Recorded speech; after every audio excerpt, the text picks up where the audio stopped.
এবং যে জিনিসটা শিখেছি সেটা আমি ৳১,০০,০০০ কোর্স করেও শিখতে পারতাম না। অনেক হেল্প করেছে আমাকে। আমি যতটুকু মনে করতাম যে আমি আমার জমির একটা ভিডিও করব বা আমি মানে নরমালি একটা ভিডিও করব, জমির ভিডিও ব্যাস এতটুকুই জানতাম। কিন্তু এটার মধ্যেও যে কত ব্যাকরণ আছে, এটার মধ্যেও যে কত গ্রামার আছে, এটা আসলে আপনার কাছে এসেই আমি সেটা বুঝতে পেরেছি।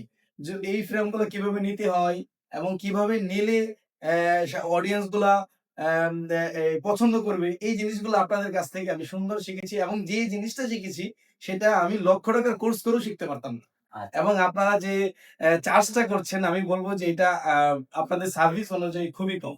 ঠিক আছে? আপনার কি মনে হয় একটা নতুন উদ্যোক্তা বা যারা অনেক চেষ্টা করেও সেল পাচ্ছে না, তাদের জন্য কি আমাদের এই সার্ভিসটা রিকমান্ডেড কিনা? অবশ্যই রিকমেন্ডেড। কারণ ওরা ১ম নতুন উদ্যোক্তা বিশেষ করে যারা হতে চায়, তারা এত বাজেট নিয়ে কাজ করতে তারা রেডি থাকেন। এবং আপনারা যে ফ্রেন্ডলি একটা বাজেট রেখেছেন, সেই বাজেটে সবাই ইজিলি আসতে পারবে এবং কাজ করতে পারবে আপনাদের সাথে। আমি আশা করি এটা খুবই সীমিত একটা বাজেট এবং ভালো কনটেন্ট যদি চাই, কম বাজেটে ভালো একটা কনটেন্ট যদি তৈরি করতে চাই, তাহলে আশা করব যে আপনাদের এখানে আসাটা দরকার।